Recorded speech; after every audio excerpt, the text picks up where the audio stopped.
Ici Radio Courtoisie, la radio libre du pays réel et de la francophonie. Vous écoutez le libre journal des sciences et des techniques dirigé par Paul de Hevels. Émission préenregistrée le 29 mars 2018.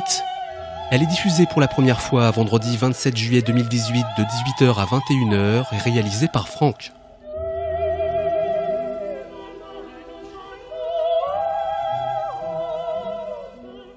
Exceptionnellement, vous ne pourrez pas intervenir au cours de cette émission, mais vos lettres seront les bienvenues. Notez bien notre adresse, Radio Courtoisie, 61 boulevard Murat, 75 016, Paris. Bonsoir chers auditeurs, pour ce nouveau libre journal des sciences et des techniques, animé par votre serviteur Paul de Hevels.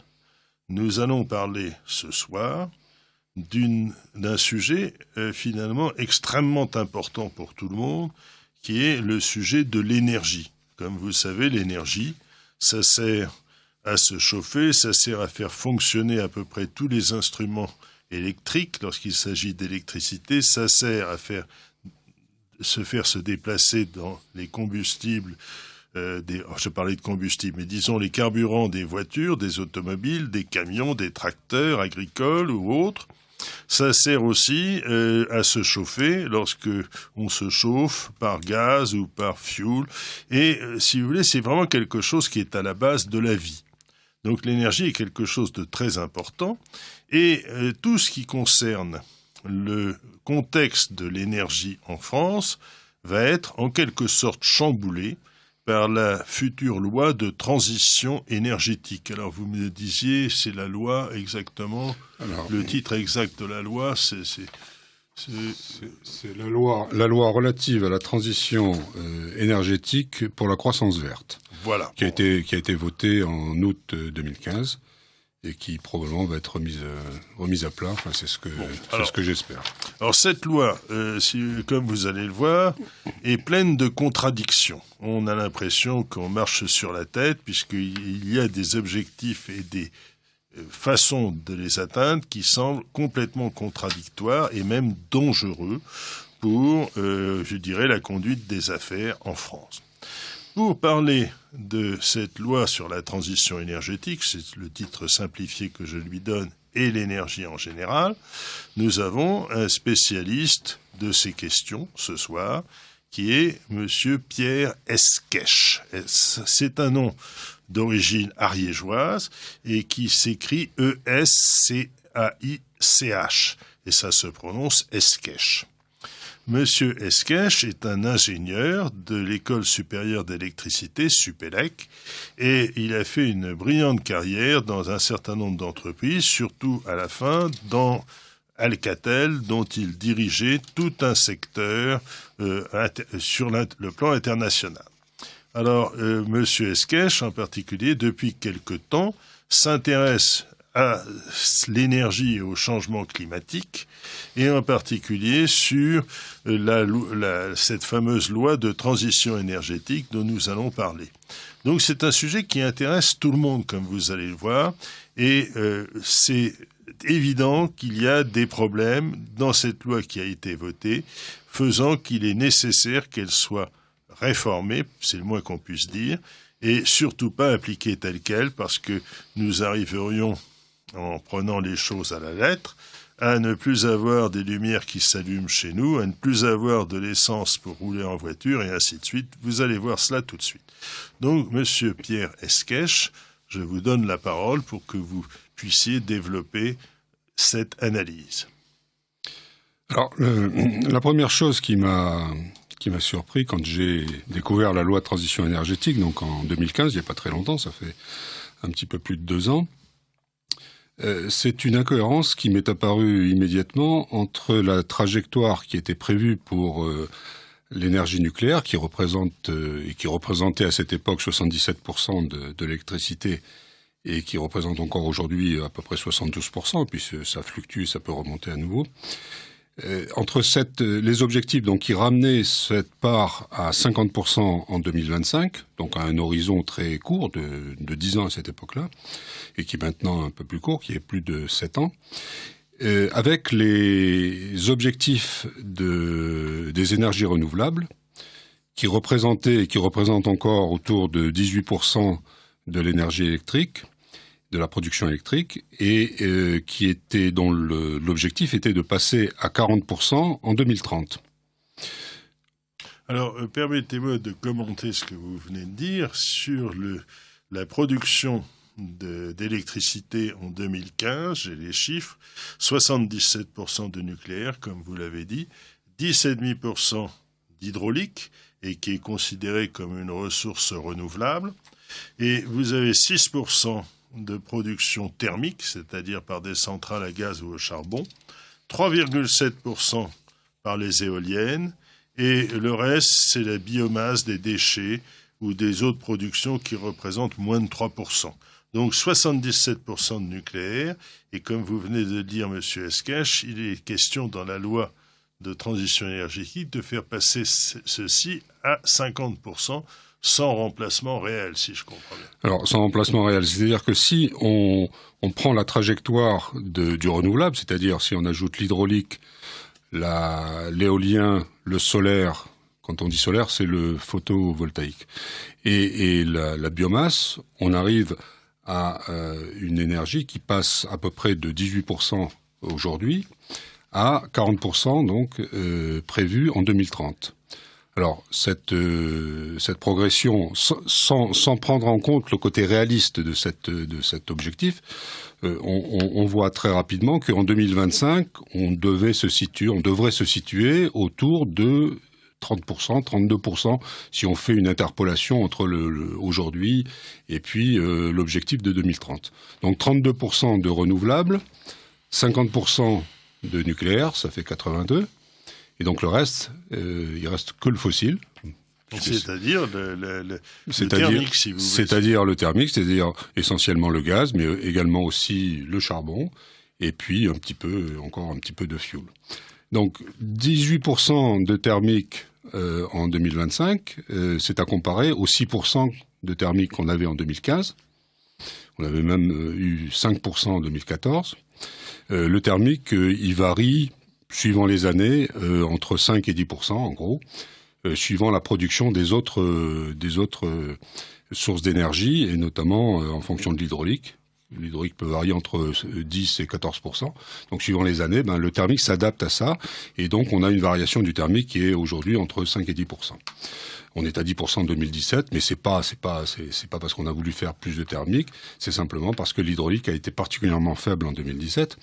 Donc le thermique aujourd'hui, il est autour, en moyenne, en année standard, disons, autour de 6 ou 7%. Et donc la loi, si on prend les objectifs de la loi tels qu'ils sont, il serait passé automatiquement à 18% en 2025. 2025, c'est très proche, c'est dans 7 ans. Alors, si vous permettez, soyons précis, ces chiffres que nous avons cités, il faut mentionner que l'éolien et le photovoltaïque, qui en 2015, l'énergie éolienne, l'électricité éolienne, c'est 3,7%, eh bien, il faudrait augmenter considérablement la production éolienne, mais aussi bien l'éolien que le photovoltaïque sont des énergies intermittentes, c'est-à-dire l'éolien ne marche que lorsqu'il y a du vent, et il peut très bien se situer, il peut très bien avoir un anticyclone qui stagne sur le pays, tout le monde est content, il fait beau, mais il n'y a pas de vent. Et à ce moment-là, l'éolien ne marche pas. Tout le monde a vu des champs d'éoliennes où les éoliennes ne tournaient pas faute de vent, donc il n'y a pas de production électrique. Et d'autre part, si vous regardez cette production, si on veut que les personnes qui ont besoin d'électricité soient alimentées, il faut trouver une énergie de remplacement lorsque ou bien il n'y a pas de soleil ou bien il n'y a pas de vent. Et cette énergie de remplacement, c'est soit le nucléaire, soit le thermique, sachant que l'énergie hydroélectrique, eh bien, on ne peut pas faire beaucoup plus de barrages que ce qu'il y en a aujourd'hui. On arrive à un maximum avec 10,5 ou 14, vous avez dit. On ne peut pas augmenter la production hydraulique. Et donc, on est un peu dans une espèce de problème de contraint où, en fait, si on veut arriver à diminuer le nucléaire de 25%, de 27%, eh bien, en augmentant éventuellement l'éolien, compte tenu du fait que l'éolien est intermittent, il faudrait rajouter 20% au thermique. C'est bien ce que vous avez dit. Enfin, moi, ce que je dis simplement, c'est que mathématiquement, les deux objectifs qui sont dans la loi, c'est l'article 4 et 5 de la loi, ils se suivent, ils sont à 2 lignes d'intervalle, aboutissent à 18% de fossiles, enfin de thermiques, quelles que soient, disons, les considérations qu'on peut avoir par ailleurs par rapport à l'intermittence de... On va parler, je pense, de l'intermittence et du facteur, de ce qu'on appelle le facteur de charge des économies, des énergies renouvelables. Mais là, c'est pas ça qui est en cause. Ce qui est en cause, c'est, disons, c'est purement arithmétique. C'est-à-dire, on peut pas prévoir d'avoir 50% de nucléaire quand on dit le renouvelable sera à 32%, et sans dire que le fossile va monter à 18%. Alors, cette incohérence, elle est apparue clairement il y a quelques mois, quand le gouvernement a décidé d'abandonner cet objectif, en considérant qu'il était insincère, et simplement, bon, ils ont pas osé dire que mathématiquement tout ça c'était absurde, mais c'est quelque chose qui était contenu dans la loi dès sa rédaction en 2015, et qui aurait dû sauter aux yeux de tous ceux qui ont lu cette loi. Un enfant de CM2, à mon avis, serait capable de faire ce raisonnement, le raisonnement que je viens de faire. Il suffit de connaître le principe de la règle de 3 pour prévoir qu'en 2025, il y aurait 32% de renouvelables, et donc globalement, le fossile devrait monter. Il faut comprendre que le fossile en France, alors on va parler, je pense... de la comparaison entre la France et les autres pays d'Europe, c'est très intéressant et je pense qu'il faut qu'on comprenne bien tout ça. Mais il faut savoir que le fossile en France est une énergie électrique d'ajustement. C'est-à-dire que on a une capacité fossile aujourd'hui qui permet de produire 20% de l'électricité. Et si on voulait, du 1er janvier au 31 décembre, on produirait 20% d'électricité fossile. Alors fossile, vous dites fossile, c'est gaz ou charbon en fait. Oui, le fuel, il n'y en a pratiquement plus. Il n'y a plus qu'une combustion. C'est gaz ou charbon. C'est gaz ou charbon, mais c'est essentiellement le gaz qui a des capacités qui sont nettement supérieures à celles qui sont utilisées. Et en fait, le gaz, on l'utilise quand les éoliennes ne marchent pas, quand le solaire ne marche pas. Il faut savoir que le solaire ne marche pas toutes les nuits. Il faut savoir que, par définition, le solaire ne marche que pendant la journée, même indépendamment des problèmes de... La nuit, c'est là où on a besoin d'électricité. Eh ben, c'est souvent au début de la journée, en hiver, quand il fait froid, et à la fin de la journée, qu'on en a besoin et que le solaire n'est pas là. Bon, l'éolien, lui, il est totalement anarchique, c'est-à-dire qu'il se comporte comme il a envie, et on a ce qu'on appelle le facteur de charge, c'est-à-dire le rapport entre la puissance qui est réellement produite par une éolienne, par exemple, ou par un panneau solaire, comparé à la puissance qui serait récupérée s'il fonctionnait à plein à longueur de journée, à longueur d'année, c'est-à-dire 24 heures sur 24, 365 jours par an. Ce facteur de charge, aujourd'hui en France, est de l'ordre de 23%. Alors que pour le nucléaire, il est de l'ordre de 85%, parfois davantage, on dépasse les 90%, et pour l'hydraulique, il est supérieur à 50%, alors que pour ces énergies renouvelables, le facteur de charge est très faible. Donc ça veut dire que si on veut, pour une même production souhaitée, il faut qu'on ait une capacité installée qui soit beaucoup plus importante de renouvelables, d'éolien et de solaire que par rapport aux énergies classiques. Alors ce point est très important parce que si on compare toujours en prenant par exemple les chiffres de 2015, quelle est la consommation totale d'électricité? Eh bien, en fait, les consommations totales d'électricité, eh bien, ou d'énergie, en fait, c'est 2 tonnes d'équivalent pétrole. Hein, par exemple, pensons au fuel, c'est 2 tonnes de fuel par habitant et par an. Et bien entendu, ça ne veut pas dire qu'un habitant va consommer 2 tonnes de fuel par an, mais il va consommer de l'électricité, il va consommer de l'essence, de toutes sortes d'énergie, et cette énergie arrive à 2 tonnes d'équivalent pétrole. Et si on regarde la répartition par secteur, je vois 28%, c'est la consommation des ménages, c'est-à-dire nous, vous, c'est-à-dire ce qu'on utilise pour se chauffer, pour faire fonctionner ses appareils, sa machine à laver, et ainsi de suite. Et ensuite, 19% pour l'industrie, Alors j'aurais pu croire que c'était l'inverse, plus pour l'industrie. L'industrie a baissé depuis une vingtaine d'années. Et on voit 33% pour les transports à peu près, 17% pour les services, 3% pour l'agriculture et 0,2% pour la pêche, mais enfin c'est négligeable. Donc ce qui veut dire que si on voulait si on reste à consommation constante, eh bien la loi sur la transition énergétique ne marche pas. Et d'autre part, il faudrait à ce moment-là chambouler complètement la consommation en diminuant, par exemple, la consommation des ménages, qui passerait de 28% à 8%, mais c'est impossible. On ne peut rien faire. Et si vous voulez, il suffit de constater aujourd'hui que tout fonctionne à l'électricité, que ça va du téléphone à l'éclairage, aux différentes machines. Si vous voulez, s'il n'y a pas d'électricité, on meurt. Donc, je ne vois pas très bien comment on pourrait réduire la consommation des ménages de l'industrie dans une proportion importante. Alors, si on prend la part électrique en France, on va voir très rapidement la différence entre le problème qui se pose à la France et le problème qui se pose d'une façon plus générale dans les autres pays d'Europe. Pour comprendre ça, je pense qu'il faut prendre un petit peu de recul par rapport au temps et par rapport à l'espace et voir comment les choses ont évolué un petit peu depuis, disons, le milieu ou le début et le milieu du XXe siècle. Au début, l'énergie hydraulique était très importante. Et il est arrivé un moment où elle n'a pas été suffisante et où il a fallu trouver d'autres types d'énergie. Alors, bien sûr, les énergies fossiles étaient déjà à l'œuvre, mais l'hydraulique était majoritaire dans la plupart des pays. Et tous les pays d'Europe ont choisi soit un mix entre le nucléaire et les énergies fossiles, c'est essentiellement le charbon, alors que la France, elle, a choisi de se doter d'une puissance nucléaire beaucoup plus importante.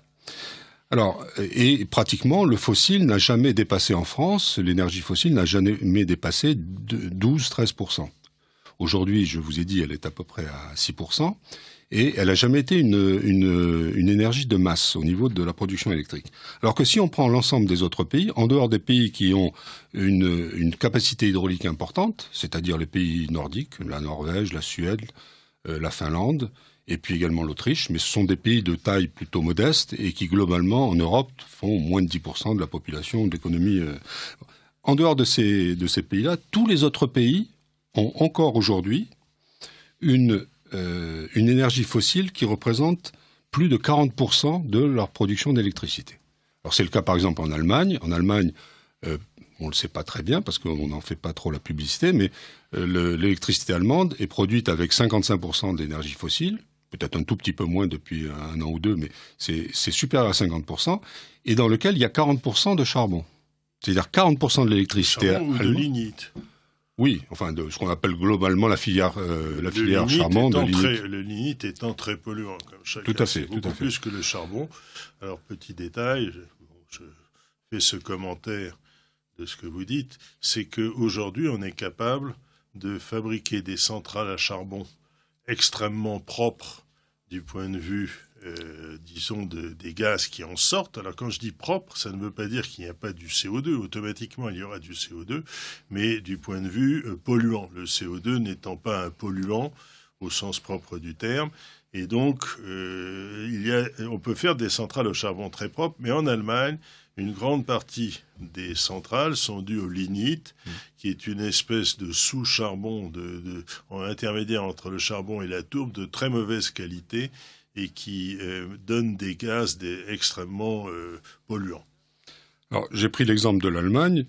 Il y en a d'autres. Il y a des pays qui sont bien pires que l'Allemagne. Mais tous ces pays, il faut savoir, ont plus de 40% de fossiles. Alors, la problématique du réchauffement climatique et de l'effet de serre a fait qu'à un moment donné, les pays d'Europe et l'Union européenne, enfin la Commission européenne a été dans cette voie, ont décidé de développer des énergies, alors dites renouvelables, on peut, disons, épiloguer sur le caractère réellement renouvelable de ces énergies et sur le fait que c'est vraiment du renouvelable qui est nécessaire pour remplacer des énergies à forte émission de carbone, à forte émission de CO2. C'est plutôt des énergies bas carbone qu'il faudrait dire. Bon, supposons que l'éolien et le solaire soient des énergies bas carbone. Bon, donc ces pays ont décidé à un moment donné de développer ces types d'énergie pour remplacer justement ces énergies fossiles, essentiellement à base de charbon ou de lignite, comme vous dites. Parce que dans ces pays-là, le charbon, contrairement à la France où il est largement minoritaire et dans quelque chose qui est également minoritaire, en Allemagne et dans la plupart des pays, c'est le charbon qui est majoritaire. Alors, disons, nous essayons de présenter une équation de l'équation de l'énergie. Donc l'énergie, d'une part, on veut supprimer le nucléaire.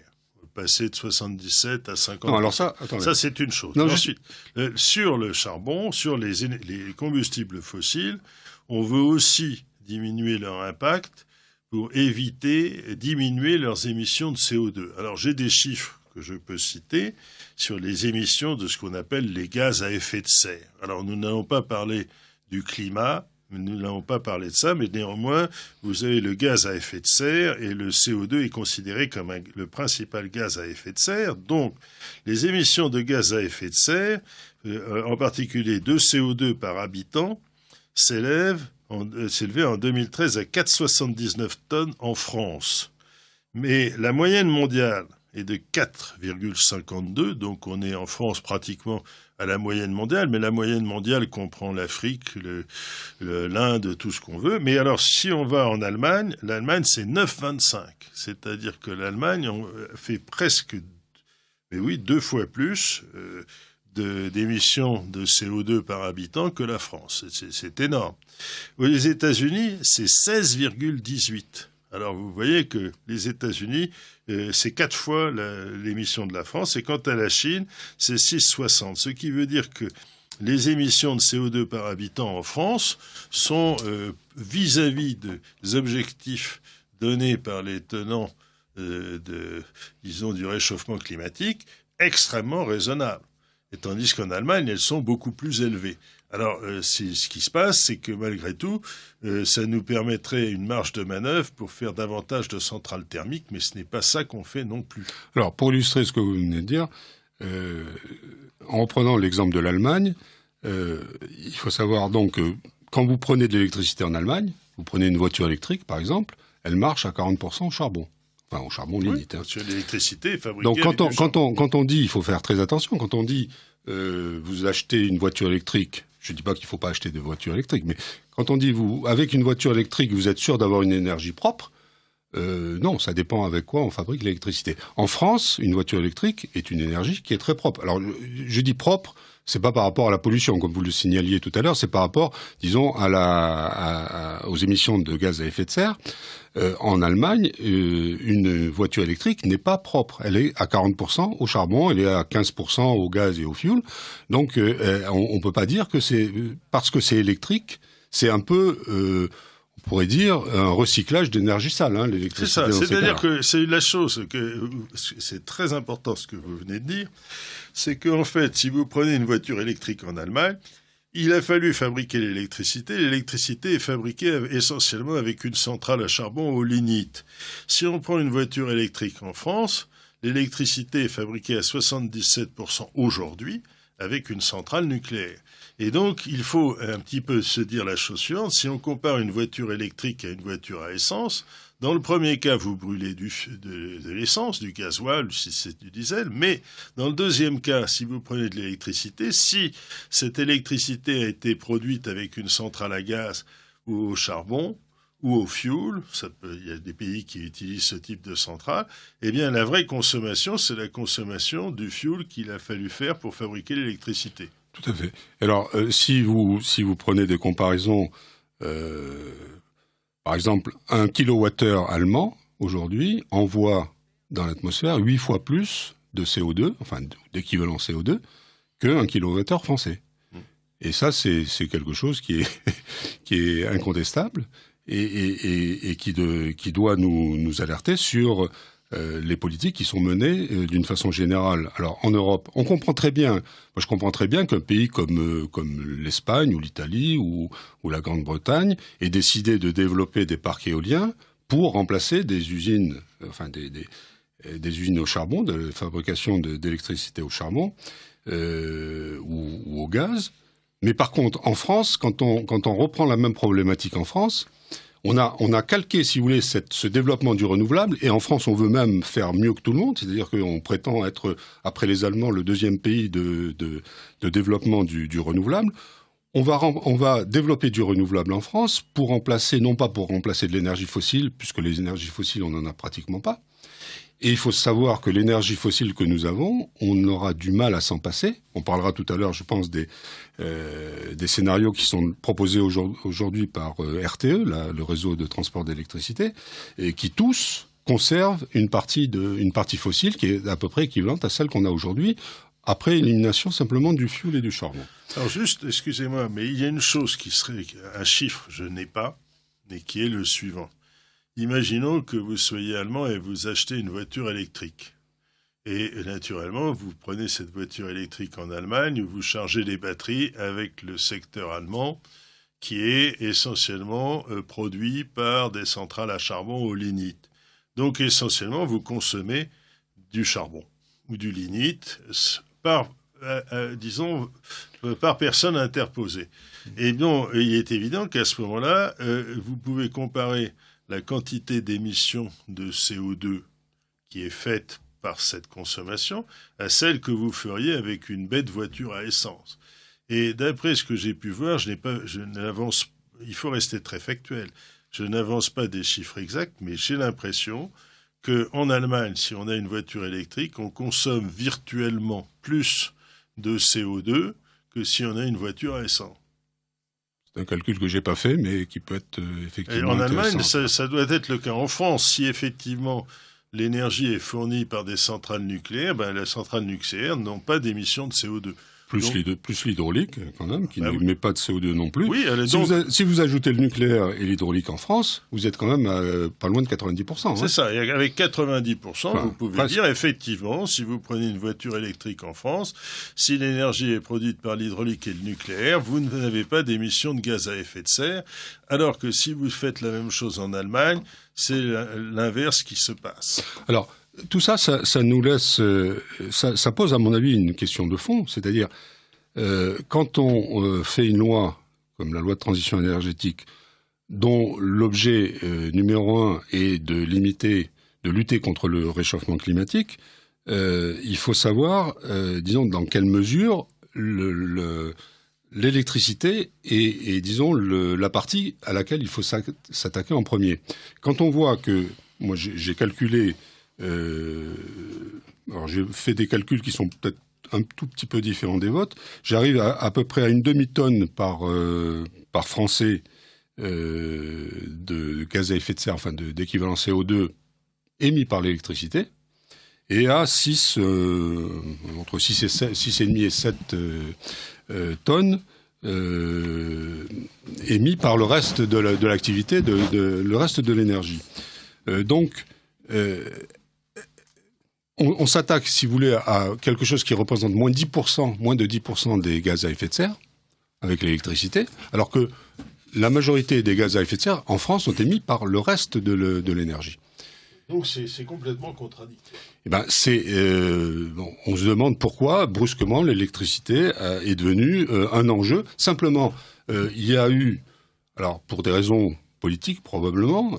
En Allemagne, ça a été politique. Si on a développé le renouvelable et si au lieu de fermer des centrales au charbon, on a fermé des centrales nucléaires, c'est pour des raisons politiques, des raisons d'alliance et de stratégie. Et en France, c'est un petit peu la même chose qui s'est produit il y a quelques années. Et aujourd'hui, la loi de transition énergétique émet des objectifs sur la baisse du renouvelable dans l'électricité qui ne se justifient pas, à mon sens, par un objectif de baisse des gaz à effet de serre. Il faut appeler un chien et un chat. Si vous voulez, vous avez des gens qui disent qu'il faut diminuer le nucléaire. Pourquoi diminuer le nucléaire? Le nucléaire marche très bien.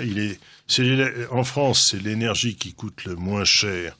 Si on prend le prix au kilowattheure, c'est de l'ordre de 15 ou 20 centimes du kilowattheure. Mais bien entendu, les arguments de la suppression du nucléaire disent qu'il y a des coûts qui ne sont pas pris en compte par sa production, comme le coût des démantèlements des centrales, comme le coût de l'enfouissement des déchets et les coûts éventuellement de traitement de la pollution. Donc, vous avez toute une frange de la population qui dit il faut diminuer le nucléaire. Mais si on diminue le nucléaire, très bien, c'est un peu contradictoire avec l'idée de diminuer les gaz à effet de serre. C'est le CO2. C'est exactement ce que vous êtes en train de dire, monsieur Esquèche. Alors, j'ai pas dit tout à fait ça. Ce que je dis, c'est que le développement du renouvelable dans la production d'électricité n'aurait de sens que si elle venait en contrepartie d'une diminution d'électricité fossile, ce qui sera jamais le cas en France, parce que tous les scénarios qu'on peut imaginer aujourd'hui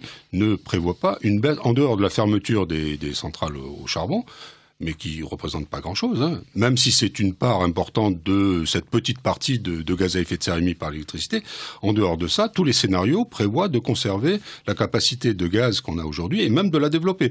Je pense qu'on aura le temps d'aller un petit peu sur les scénarios qui sont proposés aujourd'hui par le réseau de transport d'électricité, RTE, et là, on verra que tous les scénarios conservent cette capacité fossile.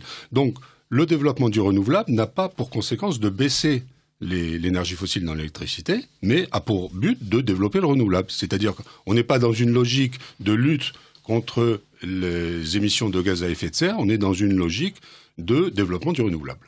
Oui, alors le renouvelable, là encore, nous utilisons le vocabulaire communément admis pour ces énergies. On appelle énergie renouvelable. Bon, mettons de côté l'énergie hydraulique, l'énergie des barrages. Eh bien, vous avez essentiellement le photovoltaïque et l'éolien. Et moi, je dirais un peu pour, ils ont appuyé des propos qui ont été tenus par d'autres que moi, que le fait d'appeler cette énergie renouvelable est un peu hypocrite. Il faudrait plutôt appeler cette énergie intermittente.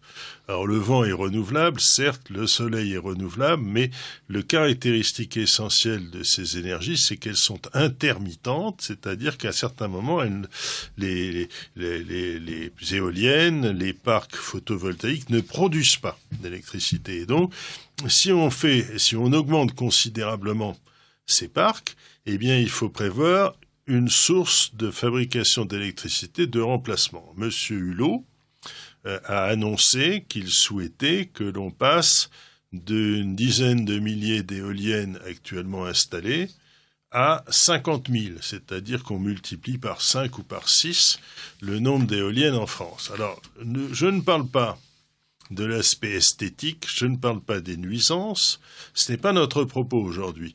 La question est la suivante, c'est que même si on installe 50 000 éoliennes en France, ça ne changera rien au fait que lorsqu'il n'y a pas de vent ou il n'y a pas de soleil pendant la nuit, eh bien il n'y a pas de production d'électricité. Donc, si on veut que la production d'électricité, l'alimentation des ménages, des industries en électricité soit assurée, il est absolument indispensable qu'il y ait une autre énergie de remplacement.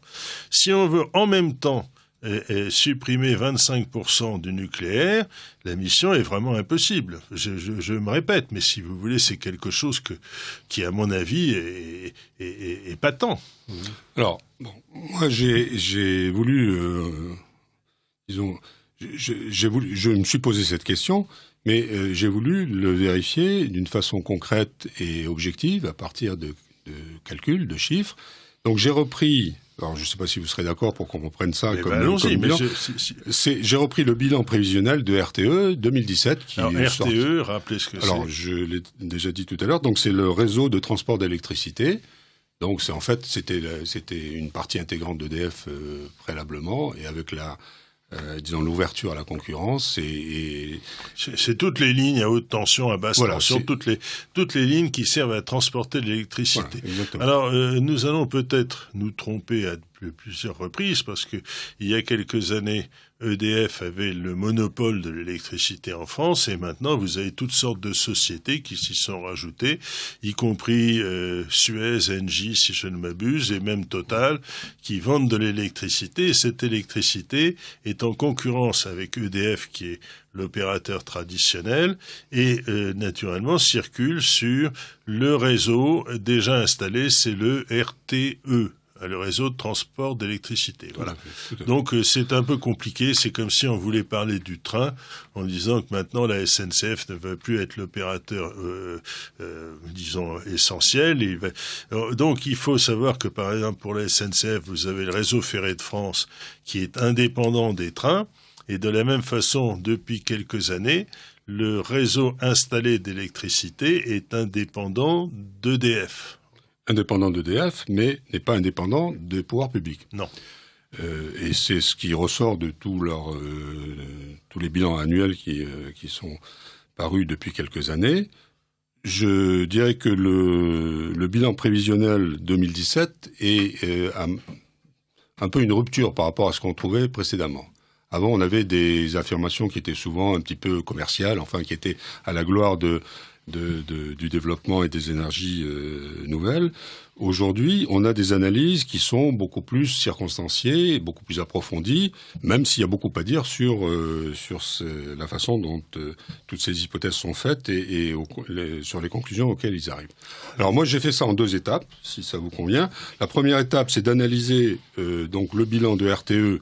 Alors c'est un livre qui fait 400 pages, donc c'est pas simple à analyser, mais donc j'ai commencé par analyser indépendamment de toute autre chose, et puis ensuite j'ai utilisé un simulateur, un logiciel que j'ai mis au point il y a 1 an et demi à peu près, et qui va permettre de placer les différentes hypothèses de RTE en situation réelle, en reprenant les années 2012 à 2017, j'expliquerai un peu plus en détail tout à l'heure, les années 2012 à 2017, et donc en voyant les conséquences de la modification des différents parcs et des différentes hypothèses que propose RTE. Alors, je vous en prie, développez ce point. Alors, donc la première partie, donc l'analyse du bilan de RTE. Alors, on voit tout de suite déjà que le RTE ne prévoit pas autre chose que des scénarios dans lesquels le renouvelable se développe d'une façon importante. Ça, ça saute aux yeux. Il y a 5 scénarios. Il y en a un qui correspond à la période court terme jusqu'en 2025, ce dont on a parlé tout à l'heure avec le nucléaire à 25%, qui est en fait là pour montrer que ces objectifs sont absurdes. Et c'est ce qui a probablement conduit le gouvernement et Nicolas Hulot à y renoncer. Bon, donc ce scénario, on le laissera de côté. Il s'appelle scénario homme, donc on n'en parlera pas. Par contre, ensuite, vous avez 4 scénarios qui sont des scénarios à objectif 2035. Et qui eux, donc, prévoient des augmentations plus ou moins importantes de renouvelables et des baisses plus ou moins importantes du nucléaire et des variations plus ou moins importantes également du fossile. Contrairement à ce qu'on pourrait imaginer, ces scénarios ne prévoient pas tous de garder le fossile au niveau aujourd'hui, c'est-à-dire le gaz, mais certains scénarios prévoient de développer cette capacité fossile. Alors, sur ces 4 scénarios, bon, on va pas les expliquer, surtout qu'on n'arrive pas vraiment à les situer réellement bien les uns par rapport aux autres, parce qu'il y a des choses qui changent dans un sens et dans l'autre. Donc, mais en gros, si vous voulez, vous avez 2 scénarios très volontaristes qui ont un développement très important du renouvelable. C'est le scénario qu'ils appellent ampère et volt, et dans lequel il y a une augmentation une accélération, si vous voulez, du développement de l'éolien, surtout, du solaire également, qui est de l'ordre de 2 à 3 fois. Je parle pas de l'augmentation du parc, je parle du rythme, c'est-à-dire la dérivée, si vous voulez, oui, de ce phénomène, qui est 2 à 3 fois ce qu'on a connu depuis une quinzaine d'années. C'est-à-dire ces 2 scénarios prévoient un rythme d'augmentation de l'éolien et du photovoltaïque de 2 à 3 fois supérieur au rythme que l'on a observé dans les années précédentes. C'est bien ce que vous... Pour vous donner un exemple, aujourd'hui on est à peu près à 14 gigawatts de photovoltaïque, d'éolien.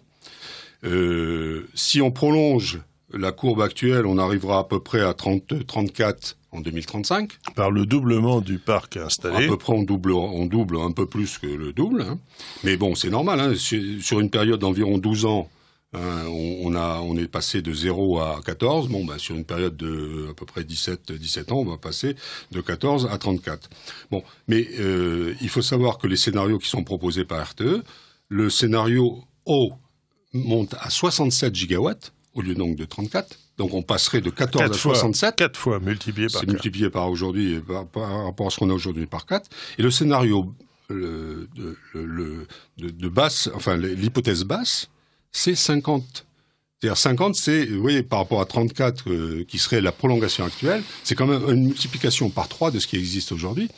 Donc ces scénarios donc prévoient d'encadrer, si vous voulez, le développement de l'éolien dans cette base-là et dans cette tranche-là, et c'est quand même quelque chose c'est pas neutre. Oui, alors ce que vous dites, c'est que les hypothèses envisagées par le gouvernement prévoient au minimum le doublement de l'éolien et du photovoltaïque existant aujourd'hui, et au maximum le fait de le multiplier par 4. Je dis pas que c'est le gouvernement, je dis que c'est RTE. Hein, RTE, c'est eux, mais ce sont des dossiers qui sont soumis au gouvernement. Je suis pas sûr que le gouvernement suivra ça, et j'espère que non. Et je suis dans l'espoir que le gouvernement ouvre les yeux un petit peu là-dessus. D'accord, c'est-à-dire ce sont les dossiers qui sont faits par les opérateurs et qui sont soumis au gouvernement. L'hypothèse basse, c'est multiplié par 2, l'hypothèse hausse, c'est multiplié par 4. Plus que 2. De 14 à 50, c'est par 3. Par 3. 3 et des poussières. 3 et entre 3 et 5. Alors, c'est ce qui se passe. Pour être honnête, dedans, vous avez le développement de l'offshore, de l'éolien offshore, qui n'existe pas aujourd'hui. Donc, il est normal que ça accélère un petit peu le rythme. Mais tout de même, vous avez... Mais alors, ce qui est quand même curieux, c'est que dans les hypothèses qui sont utilisées pour ces rapports sont absolument désastreuses pour l'environnement, parce que nous n'allons pas parler de l'impact de l'installation d'éoliennes, mais ça prévoit au minimum une installation massive d'éoliennes partout, et au maximum une installation supermassive, en quelque sorte. Je résume, c'est un peu... Je dis pas le contraire. Moi, je me suis placé réellement dans le côté purement logique de tout ça. D'accord. C'est-à-dire que j'ai pas voulu, disons, partir dans. Non, mais il s'agit pas de contester l'une ou l'autre chose, mais ça veut dire, on reste factuel. Ce sont les hypothèses qui sont. Ce sont des hypothèses. Il faut savoir que aujourd'hui, le frein principal qui est identifié par RTE d'ailleurs. Au développement de l'éolien, c'est les réticences des populations et les recours systématiques qui sont faits à tous les projets de parcs éoliens. Alors, RTE ne considère pas ça comme, disons, une revendication naturelle des populations qui sont inquiètes, hein, à tort ou à raison, hein, je ne veux pas rentrer dans ce débat, mais il considère simplement que c'est une obstruction systématique et qu'il faut lever par des modifications de la loi. C'est-à-dire, aujourd'hui, la loi permet aux riverains, c'est-à-dire c'est un terme général, les habitants sur place, de contester l'installation massive d'éoliennes à proximité de leurs habitations. Et il y a la loi qui leur permet de faire des recours et de faire juger ces recours par la justice. Et bien entendu, ce qui est prévu, c'est que par la loi, on empêche la possibilité que ces recours existent. C'est bien cela. On empêche. C'est ce que suggère RTE. D'accord. Bon, j'espère qu'on n'en arrivera pas là, parce que quand vous vivez ça sur le terrain, vous vous rendez compte quand même qu'il y a des gens qui sont réellement inquiets. Ils sont pas inquiets pour embêter EDF, pour embêter le gouvernement. Ils sont inquiets parce que ça leur gêne. Ils sont inquiets parce que pour eux, c'est quelque chose qui est vraiment contraire à la façon dont ils conçoivent leur environnement. C'est exact. Mais si vous voulez, pour faire bref, constatons une chose, c'est que la présence d'une éolienne installée à proximité d'habitation pose toutes sortes de nuisances.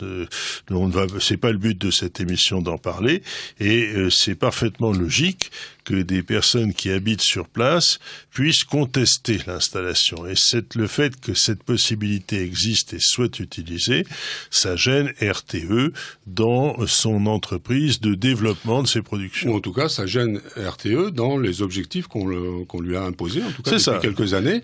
Et donc, pour eux, c'est un frein, mais un frein contre lequel ils peuvent rien faire. Donc, ils appellent un peu au secours en disant il faudrait peut-être qu'on fasse quelque chose dans ce sens. Oui, parce que, si vous voulez, le fait de donner comme objectif, par exemple, d'installer 50 000 éoliennes d'ici 2025, je donne un exemple, eh bien, il est évident que RTE peut très bien dire c'est mission impossible dans le cadre de la loi actuelle, parce que tous les projets de nouvelles installations entraîneront des recours qui mettront des années à être jugés. C'est un peu ça. Mais je pense pas que les gens de RTE soient des gens qui aient décidé par eux-mêmes qu'il fallait absolument développer le renouvelable. Non, ils font des hypothèses. Non, c'est même pas qu'ils font des hypothèses, c'est qu'ils répondent à un besoin politique qui leur a été imposé depuis quelques années. Oui. Ça, c'est clair. Et je suis pas persuadé que si demain il y avait une volonté politique qui leur dise, écoutez, on va reprendre les choses d'une autre façon et d'une façon peut-être plus objective et plus rationnelle, les gens de RTE seraient pas peut-être un petit peu soulagés. Hein. Alors, si on reprend, donc je vous ai parlé de 2 scénarios qui s'envolent, alors qui aboutissent à une augmentation de la production qui est délirante. C'est-à-dire que je vais vous donner des chiffres. Aujourd'hui, on se retrouve, en dehors de la crise de 2009, on se retrouve à une production d'électricité en France qui varie entre 530 et 550 TWh par an. Bon. Alors, rappelez la définition du térawattheure. Un térawattheure, c'est 10 puissance 12, c'est-à-dire, c'est 1000 milliards, un téra. Un térawattheure, c'est 1000 milliards. Alors, un térawattheure, en gros, c'est un milliard de kilowattheures. Voilà, un milliard de kilowattheures. Donc, on en fait 500, un peu plus de 500 en France, ouais. 500, entre 530 et 550. En gros, 530 milliards de kilowattheures. Voilà, si on veut, effectivement, c'est plus parlant comme ça. Et bon, les scénarios dont je vous ai parlé, ampères et volts, arrivent à des productions qui, très rapidement, en 2025, dépassent ou approchent les 600, alors qu'on varie de 5-10 TWh par an. On monte à 600, donc on monte de 50. Et puis ensuite, on arrive à 636 pour ampères et à 614 pour volts. Et encore, ça, ce sont les chiffres donnés par RTE. On verra tout à l'heure que les simulations que j'ai faites, dans certaines circonstances, aboutissent à des chiffres encore plus élevés.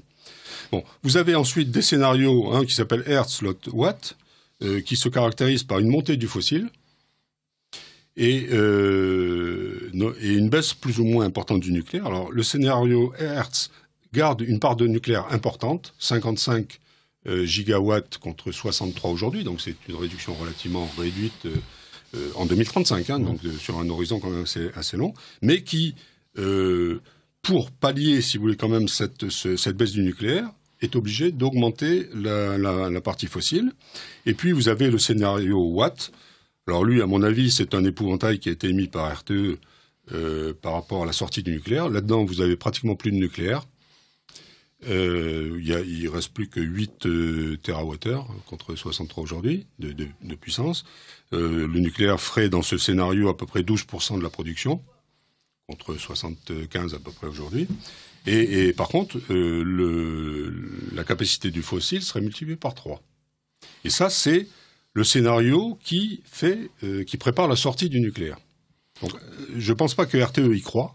Simplement, ils l'ont mis pour montrer que... Ça posait problème, parce que, en fait, là-dedans, dans ce scénario, il y a quelque chose qui manque, c'est-à-dire la consommation des ménages de l'industrie, parce que si vous avez le premier scénario qui prévoit une montée considérable de la production d'électricité, c'est, je ne sais plus comment vous l'appelez, c'est ampères. Bon, alors c'est cette augmentation considérable, eh bien, si vous voulez, il faut qu'il y ait une consommation. Alors justement, le RTE prévoit effectivement des consommations en face de ces montées, et surtout, vous allez voir, des exportations qui sont complètement différentes de ce qu'on connaît aujourd'hui. Quand on explore ces scénarios, on arrive... Parce qu'ils ont quand même été très très loin dans l'analyse de leurs facteurs. tout est analysé, documenté, justifié, entre guillemets. Hein. Mais on arrive à des résultats qui, à mon sens, et d'après les simulations que j'ai pu faire, sont complètement surréalistes. Ben oui, vous allez voir. Donc là, si vous voulez, c'est ce qu'on peut dire à partir des parcs, disons, qui sont proposés. Ensuite, au niveau des consommations, vous parliez des consommations, ils font des hypothèses de consommation.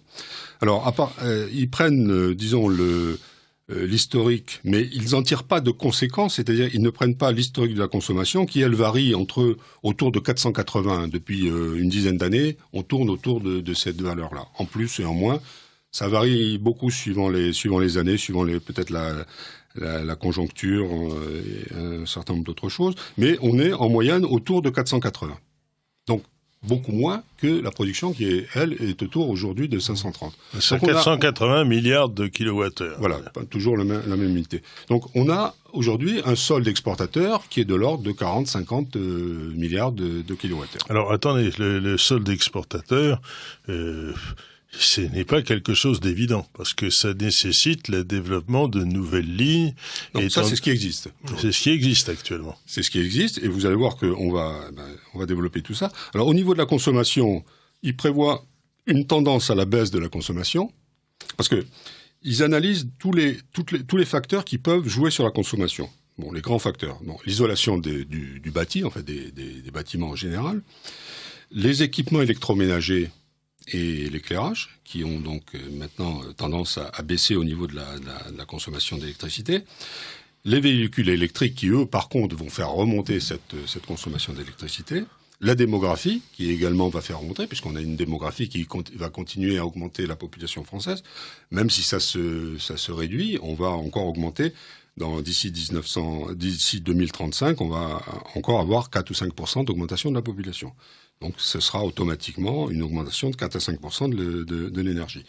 Et puis, la croissance économique, qui peut-être est beaucoup plus faible que ce qu'on a connu il y a quelques décennies, mais qui existe encore et qui a également une tendance à augmenter. Donc, en faisant disons un peu un mix de tout ça, ils arrivent à des scénarios, enfin des hypothèses, qui sont très large. Il y a une hypothèse qui nous ramène à peu près en 2035 à la valeur actuelle de 480 TWh. Vous avez une hypothèse très basse qui a été faite uniquement pour le scénario Watt où la production s'effondre. Donc la sortie du nucléaire, en gros, qui est de 410, c'est-à-dire si on sort du nucléaire, on n'aura pas la capacité de produire ce qu'on produit aujourd'hui, donc il faut que la consommation baisse, donc on prévoit une consommation de 410. 410, c'est, par rapport à 480, c'est une baisse de près de 20%, c'est énorme. Et puis bon, il y a des scénarios médians qui se situent entre les deux. Mais il n'y a aucun de ces scénarios qui prévoit une augmentation de la consommation. Est-ce que cette augmentation est réaliste ou pas? Parce que, en fait, on a l'impression que, bien entendu, le progrès a lieu, par exemple, par les ampoules basse consommation, par les machines à laver qui consomment moins d'énergie qu'avant, mais par ailleurs, vous avez par exemple le développement de la voiture électrique qui fera exploser la consommation. Alors, est-ce que c'est réaliste de prévoir que dans les trois scénarios, il y en a un qui représente le statu quo en réalité de la consommation et les deux autres des baisses plus ou moins importantes? Si vous prenez les calculs que fait RTE, eux, ils prennent des hypothèses qui sont des hypothèses officielles, en prenant à chaque fois des hypothèses basses, des hypothèses hautes, et puis ils additionnent tout ça et disent voilà le résultat, voilà ce que ça donne. Bon, donc on peut dire c'est très objectif, mais moi je vois deux écueils que j'ai relevés. Le premier écueil, c'est qu'on n'a aucune analyse de l'évolution récente depuis une quinzaine d'années, alors qu'on a tous les éléments, et que la plupart de ces facteurs étaient déjà en action, puisque en dehors de la voiture électrique, tous les autres facteurs, l'isolation, l'éclairage, etc., ça a commencé à produire un certain nombre d'effets. Donc, on n'a pas d'analyse, si vous voulez, ou de modélisation du passé qui permettrait de dire, si on prolonge ces modèles, voilà ce que ça va donner. Et puis, la deuxième chose, c'est que à chaque fois qu'on a fait baisser des coûts ou des consommations, à chaque fois, on a eu ce qu'on appelait l'effet rebond, c'est-à-dire que quand on baisse le coût de quelque chose, le consommateur a tendance à en consommer davantage.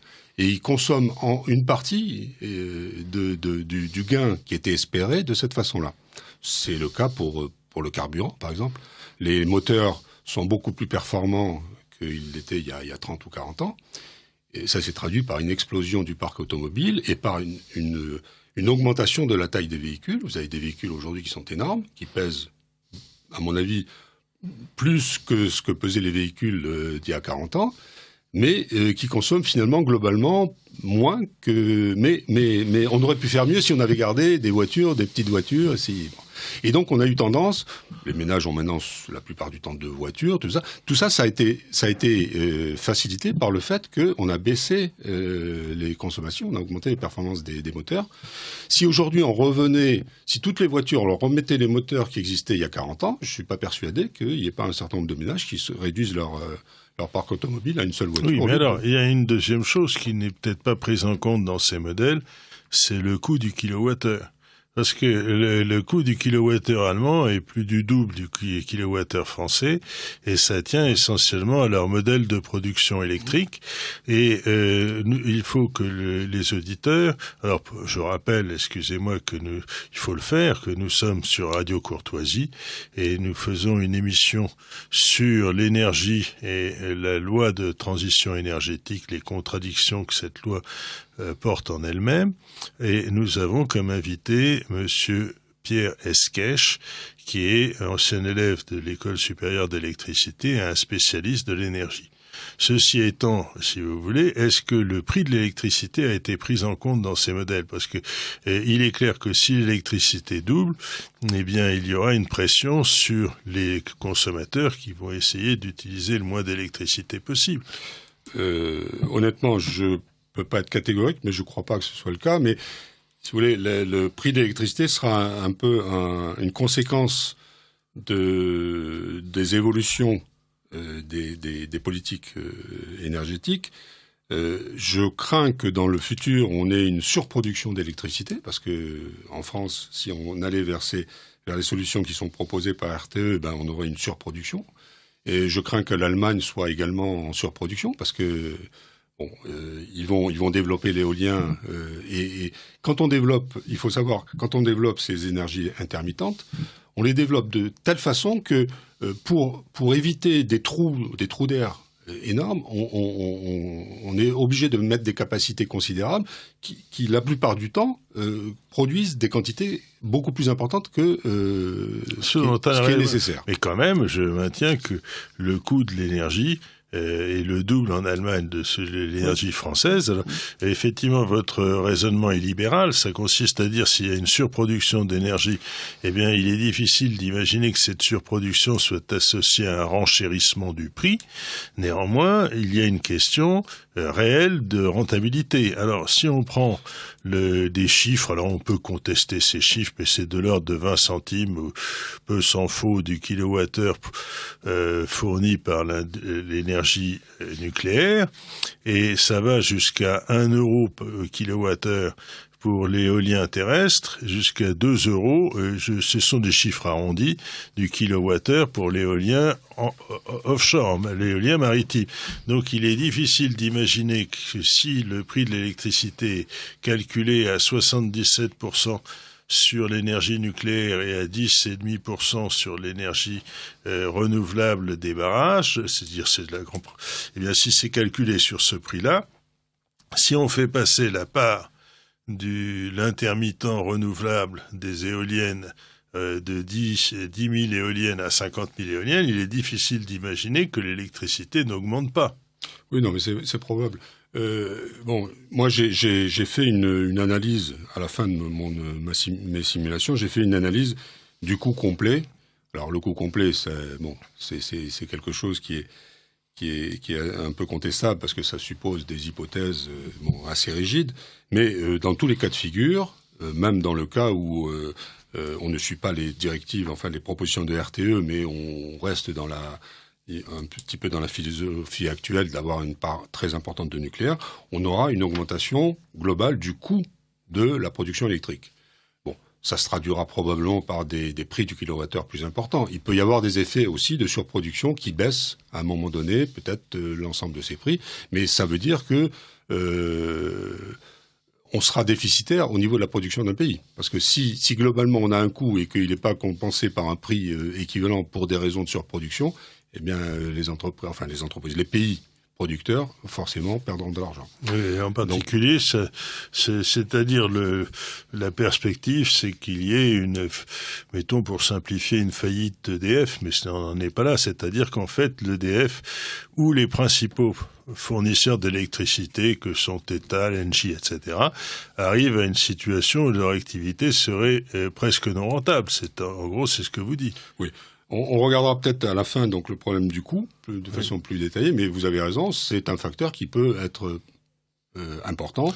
Alors donc, qui n'est pas pris en compte. Pour simplifier, Monsieur Esquèche, je dis les 3 scénarios de consommation prévoient l'un, le statu quo, en gros, c'est celui qui est ici sur votre graphe, et les 2 autres, une diminution plus ou moins drastique. Alors c'est un statu quo qui en fait prend en compte dans une première phase jusqu'en 2025 à peu près, bon c'est pas brutal comme sur le graphique, mais une baisse progressive dans l'immédiat, et puis avec la montée des véhicules électriques, une remontée à peu près au niveau actuel. Bon, par contre une hypothèse médiane qui est plus basse, qui est à 440 à peu près au lieu de 480, et puis une hypothèse très basse qui à mon avis est pas crédible, à 410. Alors, il y a une deuxième hypothèse qui est faite sur les échanges internationaux et qui, à mon avis, est fondamentale. C'est-à-dire, c'est là-dessus que RTE base tout son scénario, qui suppose une augmentation des capacités d'échange avec les pays voisins. Alors, les pays voisins, aujourd'hui, c'est 6 pays, 6 secteurs. Il y a donc l'Espagne, la Grande-Bretagne, enfin le Royaume-Uni, la Belgique qui est souvent associée à l'Allemagne, je ne sais pas pour quelle raison exactement, la Suisse et l'Italie. Donc ce sont les pays avec lesquels nous échangeons de l'électricité. Et quel est le montant de l'échange actuellement, aujourd'hui ? Le montant en térawattheure, je vous l'ai dit, c'est à peu près... En 2017, ça a été 38 térawattheures. Bon, c'est, disons, en année pleine... parce que 2017 a été faible en production à cause de l'hydraulique. L'hydraulique a été très faible, qui a fait un peu plus de 10%, et c'est une valeur très faible de l'hydraulique. On doit se situer à 12,5 normalement. Donc, si on tient compte de ça, on est dans des eaux à peu près à 50 térawattheures. Alors, c'est 50 térawattheures. C'est-à-dire 10% de la production. C'est 50 000... qu'est-ce que je raconte ? C'est 50... C'est 50 milliards de 50 milliards de kilowattheures, mais les échanges, est-ce que ça intègre l'exportation et l'importation ? Oui, c'est le seul. C'est le seul, mais qui n'est pas le même avec tous les pays. On est exportateur dans tous ces pays-là, sauf avec l'Allemagne.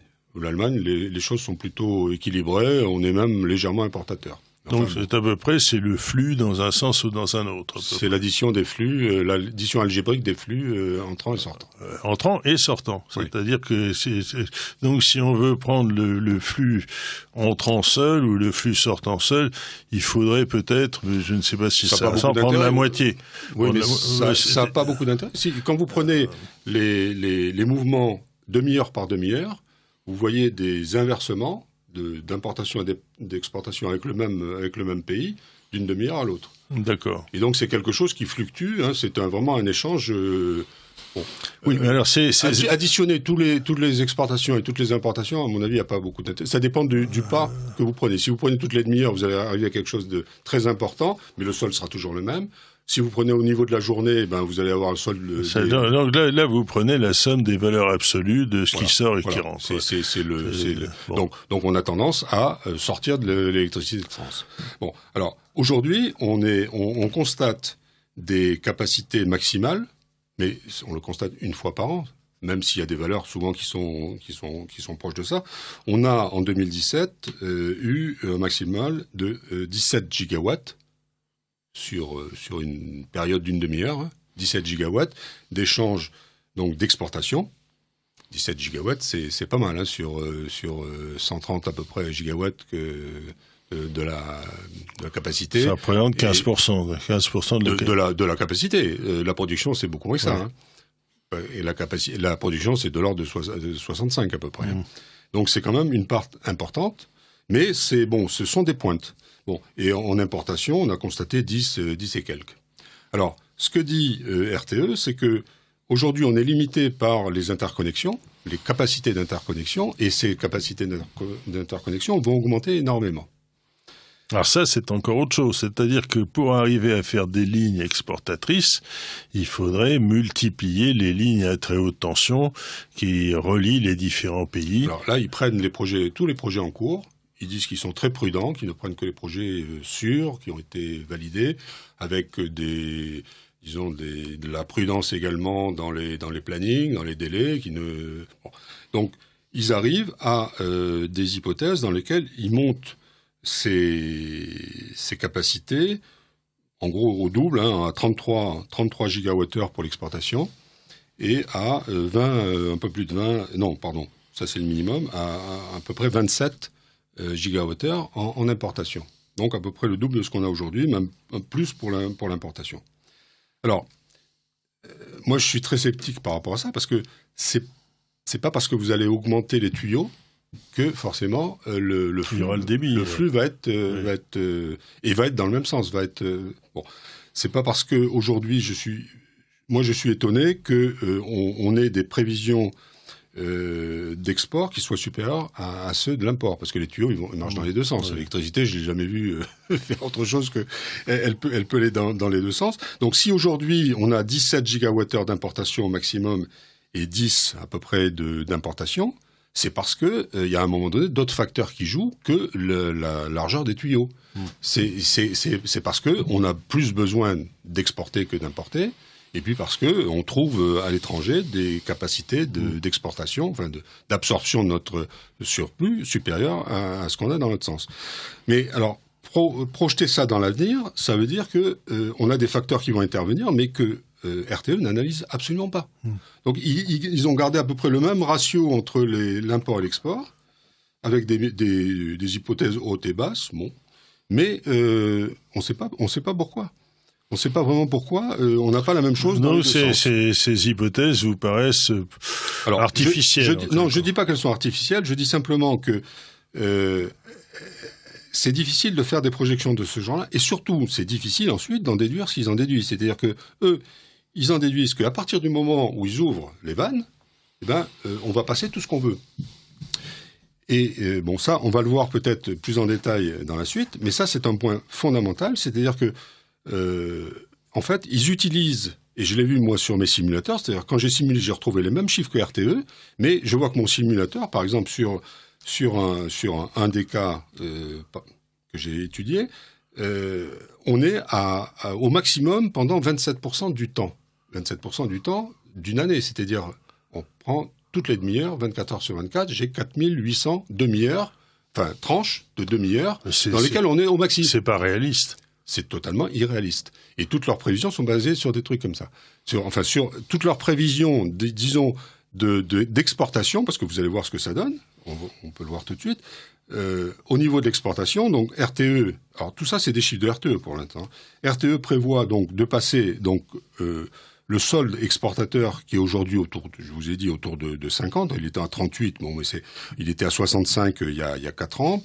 Bon, donc disons en gros à 50 ces dernières années, il prévoit de le passer à 150 dans un scénario de volts et à 134 dans le scénario ampères. Et c'est quelque chose qui sort complètement des valeurs historiques qu'on a. Comment justifier un tel triplement de l'exportation? On le justifie simplement parce que c'est la conséquence de l'augmentation de la production qu'on a vu tout à l'heure. L'augmentation. Donc, on augmente la production, il faut bien faire quelque chose parce que comme l'énergie n'est pas stockable, il faut à ce moment-là automatiquement l'exporter. Elle n'est pas stockable, en tout cas à brève échéance. Vous voyez que les premières augmentations importantes sont en 2025. On sait très bien qu'en 2025, on ne va pas stocker cet écart qui est considérable. Alors, faisons une petite parenthèse sur le stockage de l'électricité, et il faut que les auditeurs de Radio Courtoisie qui écoutent cette émission portant sur l'énergie soient bien conscients du fait qu'aujourd'hui, il n'existe pas de moyens industriels de stocker l'électricité. Les seuls moyens qui existent sont en fait de repomper de l'eau dans des barrages. Ça existe à certains endroits, c'est-à-dire qu'on fait revenir de l'eau en arrière, mais c'est en général très difficile à cause de la configuration des barrages hydroélectriques. On appelle ça les steppes, hein. Ce sont des barrages à 2 niveaux. Oui, c'est cela. Et on fait remonter l'eau en quelque sorte pour ensuite la faire redescendre. Bon, mais il y a une faible partie de l'hydraulique. Mais il y a très peu d'endroits où on peut faire ça. Et en tout cas, une des choses qu'il faut savoir, c'est le stockage sur batterie est encore au niveau de l'utopie. Alors ça ne veut pas dire qu'il n'y ait pas des scientifiques qui recherchent avec beaucoup d'énergie les batteries à très forte capacité, mais disons, tout ce qu'on sait faire de mieux aujourd'hui, c'est avoir une batterie pour alimenter une voiture, une batterie pour alimenter un refuge de montagne ou éventuellement une maison qui a une éolienne indépendante, mais si on veut faire une batterie pour alimenter une ville, ce n'est pas réaliste, ça n'existe pas et ça n'existera certainement pas avant une vingtaine d'années si on regarde les progrès qui sont faits dans cette technologie. Donc en fait, en réalité, aujourd'hui, il n'existe pas de moyens techniques de stocker l'électricité à grande échelle. Donc, les seules façons de gérer la production, c'est soit d'empêcher ou de limiter la production en amont, soit de vendre l'électricité en aval par des systèmes d'échange. Et donc, s'il y a une augmentation considérable de la production d'électricité, eh bien, aujourd'hui, le seul scénario possible, c'est de la vendre à l'extérieur en admettant que la clientèle existe. Est-ce que je me trompe en disant ça? Tout à fait. C'est bien l'essentiel de notre propos. Ce qui est choquant un petit peu dans ces scénarios, c'est pas le principe même de produire davantage et d'exporter davantage, c'est le niveau et la vitesse à laquelle RTE prévoit ces ruptures, parce que c'est vraiment des ruptures par rapport à ce qui existe aujourd'hui. Passer de 40 aujourd'hui à 100 et même 130 dans un cas en 2025, qui sont des niveaux très nettement, qui sont quasiment le double de ce qu'on a connu au maximum depuis la nuit des temps. On voit pas très bien comment ça pourrait fonctionner, surtout qu'il n'y a dans les scénarios de RTE aucune analyse au niveau européen. Si ça partait d'une analyse au niveau européen, pays par pays, en disant voilà comment les choses vont se passer, et donc il y aura un besoin qui sera compensé par la surproduction française, une sous-production dans certains pays qui pourront absorber, mais ça ils le font pas, et ils peuvent pas le faire, c'est très très difficile. Déjà c'est difficile d'avoir des hypothèses pour la France, alors pour les autres pays c'est encore plus compliqué. Alors donc encore une fois, ces hypothèses de travail de RTE, c'est-à-dire le réseau de transport d'électricité. Enfin bon, c'est pas exactement ça. De RTE, c'est réseau de transport d'électricité. C'est ça, réseau de transport d'électricité. Pour ces différents scénarios d'évolution du marché de l'électricité en France, vous paraissent, Monsieur Pierre Esquèche, complètement ou en partie irréaliste. Alors, je dirais que a priori, ça, elles me surprennent. Il y a un dernier point dont je voulais vous parler. Dans ces scénarios, parce que jusqu'à présent on a parlé de scénarios, mais en fait ce sont des parcs, des parcs installés, donc des répartitions entre les différentes filières. Alors RTE transforme ça en scénario en mélangeant un petit peu les parcs, donc les 4 dont on a parlé, et puis les hypothèses sur la consommation qu'on vient de voir et sur les échanges internationaux. Et donc à chaque parc, au parc Ampère, ils associent donc des hypothèses. Au parc Volt, ils associent des hypothèses, etc. Et donc, ils associent des hypothèses qui permettent d'assurer donc à leur scénario un équilibre entre l'offre et la demande. C'est-à-dire que ce sont un petit peu, disons, des hypothèses ad hoc qui sont plaquées sur des parcs proposés et qui permettent que les choses se passent bien. Bon. Moi, je suis extrêmement surpris de cette démarche. Enfin, je sais pas, peut-être que certaines personnes comprennent ça et trouvent ça logique. Moi, je vois pas le lien qu'il y a entre des décisions de faire évoluer le parc électrique français, qui sont des décisions qui se prennent souvent à très long terme. Je prends l'exemple du scénario Watt, c'est-à-dire le scénario sorti du nucléaire quasiment. Bon, on prévoit de fermer tous les réacteurs arrivés à 40 ans de fonctionnement. Donc, en 2035, il y aura, si on suit ça, 54 réacteurs sur 58 qui seront fermés. Donc, on se retrouvera avec les 4 réacteurs, les 4 derniers qui ont été faits, qui sont à 1450 gigawatts. Et puis, le PR de Flamanville. Donc, tout ça faisant à peu près les 7,5 gigawatts qui nous restera en 2035. Bon. Si on décide de faire ça, et si on décide de développer le parc éolien comme il le prévoit, hein, il prévoit de passer de 14 à 67 gigawatts l'éolien, le solaire de 8 à 49 gigawatts. De 14 à 67. Oui, c'est ce qu'on a vu tout à l'heure, oui. C'est l'hypothèse haute. Le solaire de 8 à 49, et puis le fossile, le gaz, de 12 à 34. C'est-à-dire pratiquement de le tripler aussi. Donc ça, il faut construire des nouvelles centrales un peu partout. Il faut construire, c'est ce qui prévoit d'ailleurs, des nouvelles centrales au gaz. Mais tout ça, ce sont des décisions, parce qu'il faut démanteler les centrales nucléaires, il faut construire tout le reste. C'est des décisions qui vont pas se prendre au fur et à mesure du temps. C'est des décisions qu'il va falloir prendre très rapidement si on veut arriver en 2035 à cette situation. Bon. Mais en comparaison de ça, si on applique ce programme-là, la production va s'effondrer. C'est le contraire de ce qu'on a vu pour les scénarios ampères et volts. Là, la production va s'effondrer. Elle va passer à de 530 à 440 TWh. Et donc, si on veut éviter le blackout, ben, il faut que la consommation baisse aussi. La demande d'énergie électrique. Donc, ils la passent à 410, c'est-à-dire le scénario bas de leur... Bon. Et ils utilisent à fond les capacités d'importation qu'ils ont multiplié par 2,5. Très bien, mais c'est... Et on voit pas pourquoi l'un serait lié à l'autre. Pourquoi diable est-ce que tout le monde achèterait notre électricité à ce moment-là? C'est un vœu pieux. Quand un consommateur reçoit des électrons chez lui, il ne sait pas si ces électrons viennent de centrales nucléaires, mais il va pas adapter sa consommation à la façon dont on produit l'électricité. Non. Bon. C'est-à-dire que c'est une espèce de vision complètement surréaliste. On dit voilà, on va produire plus d'électricité, et effectivement, il va y avoir des gens en Allemagne et en Suisse pour nous l'acheter. Pourquoi diable? C'est-à-dire que c'est quelque chose qui ne correspond pas.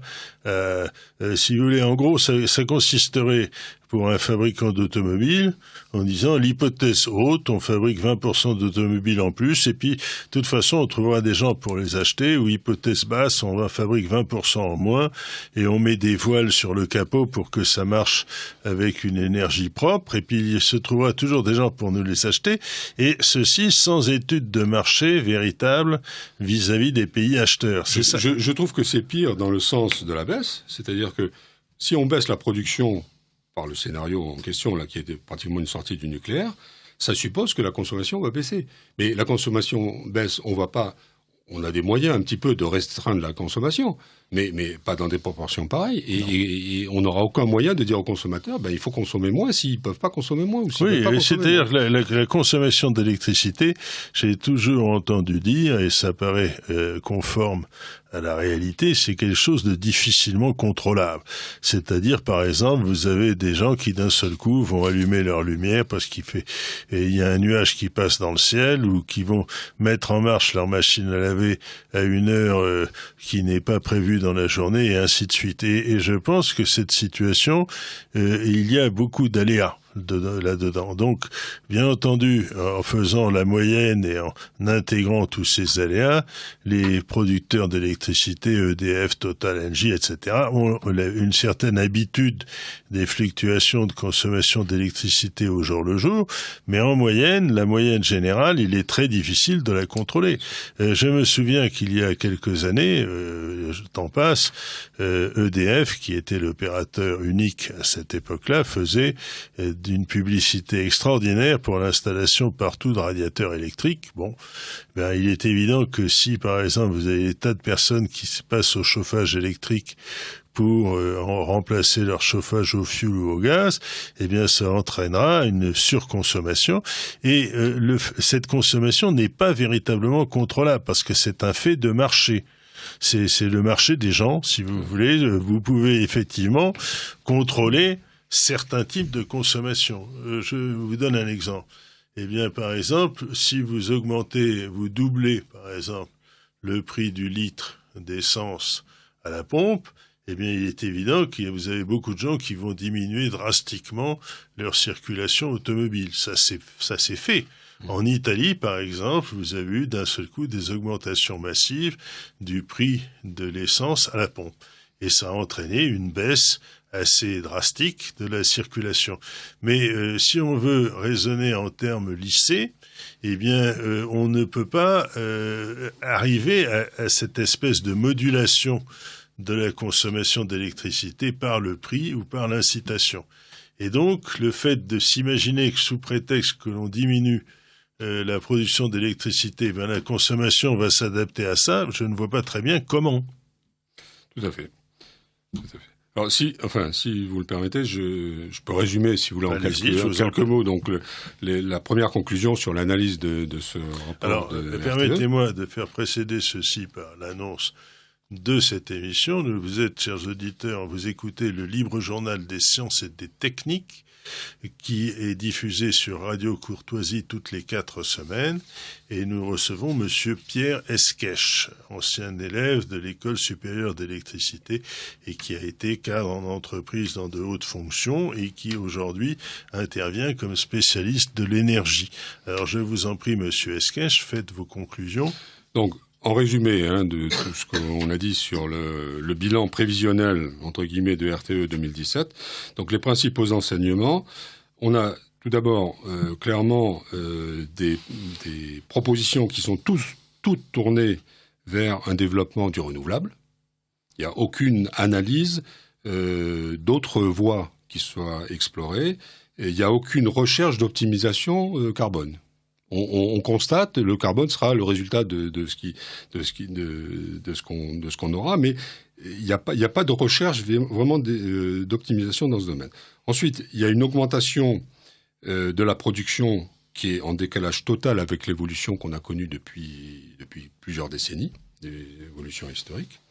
On a une accélération du rythme d'installation des énergies renouvelables, donc de l'éolien et du solaire, qui sont vraiment qui sont basés uniquement sur des modifications de la législation pour l'éolien et qui sont extrêmement étonnantes.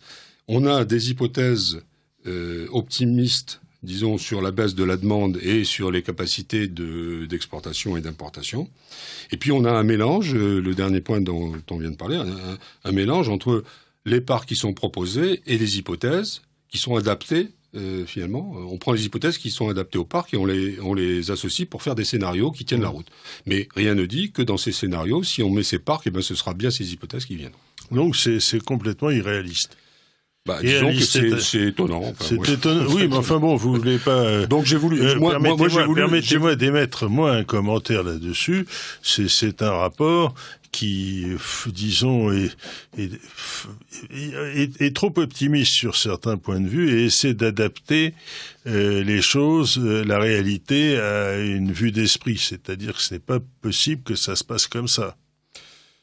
Il y a peu de chances que ça se passe comme ça. Moi, pour en avoir le cœur net, j'ai utilisé le simulateur que j'ai mis au point pour voir d'abord si je retrouvais à peu près les chiffres de RTE, ce qui sera le cas, on verra. Donc, ce qui prouve bien que le simulateur est très proche de ce que RTE a fait, mais qui permet d'analyser d'autres cas de figure que ceux prévus par RTE, notamment de ne pas prendre les hypothèses ad hoc pour que ça marche, pour que l'offre et la demande s'associent bien et tournent bien en rond. Et donc, pour voir les dangers qu'il y avait à certaines évolutions de parcs par rapport à des hypothèses qui seraient complètement décalées par rapport aux besoins qu'on aurait. Donc, ça, c'est dans la deuxième partie donc de l'analyse que j'ai faite. Alors, ce qu'il faut bien voir, c'est que nous sommes absolument effarés de cette espèce d'absence de vision à long terme cohérente. C'est-à-dire que on veut le beurre et l'argent du beurre, si j'ose dire. Le beurre et l'argent du beurre, c'est-à-dire que vous avez des gens qui disent il faut sortir du nucléaire parce que le nucléaire, c'est pas bien. Bon. Il faut avoir des émissions de carbone qui diminuent parce que les émissions de carbone, c'est pas bien. Bon. Alors, nous n'émettons pas ici de jugement de valeur sur le fait que le nucléaire, c'est bien ou c'est pas bien. Simplement, il faut savoir que le nucléaire, ça marche très bien et c'est très économique. Bon. D'autre part, tous les moyens de production d'électricité autres que le nucléaire sont soit intermittents, c'est-à-dire ça oblige à avoir des installations vous dites fossiles, mais qui soient basés sur une des centrales au gaz ou au charbon. C'est surtout le gaz. C'est ça, mais qui sont installés pour pallier l'absence de production solaire ou éolienne. Et puis, troisièmement, le fait que vous ayez Monsieur Hulot ou d'autres personnes qui disent on va installer 50 000 éoliennes en France, alors qu'il y en a combien d'installés? 10 000, je crois. Oui, bon, eh bien, si vous voulez, ça heurte très fortement la population, parce que cette installation n'est pas neutre du point de vue environnemental, et il est évident que beaucoup de gens s'y opposent, donc c'est clair que c'est quelque chose qui n'est pas réaliste. Donc on accumule les contradictions, CO2 ou pas CO2, nucléaire ou pas nucléaire, et les installations d'éoliennes qui sont d'une certaine façon polluantes pour l'environnement. Quand je dis polluantes pour l'environnement, pour l'esthétique et l'environnement. Donc, en quelque sorte, avec cela, le réseau, le RTE, qui est le réseau de transport d'électricité, c'est bien ça, qui est découplé d'EDF, auquel il était subordonné avant que le marché de l'électricité s'ouvre, eh bien, fait des hypothèses d'évolution qui sont totalement irréalistes, avec une diminution plus ou moins forcée ou obligatoire de la consommation d'électricité dans un des scénarios, et dans l'autre, le fait que l'électricité se vende à l'extérieur avec un marché européen qui s'ouvre. Alors, je ne vois pas pourquoi, si vous voulez, d'un seul coup, l'Allemagne ou la Suisse ou l'Italie achèteraient 2 ou 3 fois plus d'électricité qu'avant par un coup de baguette magique. C'est quelque chose qui ne se conçoit pas. C'est-à-dire que ce sont des espèces, dans tous ces dossiers, on constate qu'il y a l'évidence d'une impréparation majeure sur le fait des prospectives qui sont ouvertes. Est-ce que ceci vous paraît conforme à la réalité ? Oui, je pense que RTE, simplement, essaye de trouver les scénarios qui soient adaptés aux consignes qu'on leur a données, enfin aux objectifs qu'on leur a donnés. Mais je ne crois pas, personnellement, que ce soit un choix délibéré de RTE. Si RTE était une société privée indépendante, je ne pense pas qu'elle aurait proposé ces scénarios, ou en tout cas, elle en aurait proposé d'autres, ceux dont on va parler. Moi, je propose des scénarios alternatifs dans la deuxième partie. Alors justement, si vous voulez, nous arrivons peu à peu à la fin de cette première partie d'émission sur Radio Courtoisie, sur l'énergie et la loi de transition énergétique, où nous accueillons Monsieur Pierre Esquèche. Dans la deuxième partie d'émission, on essaiera de développer des visions plus réalistes de l'évolution du marché de l'électricité et de la production énergétique. Alors, je vous remercie les auditeurs et je leur demande de venir sur cette émission dans quelques minutes, une fois qu'on aura passé la coupure médiane.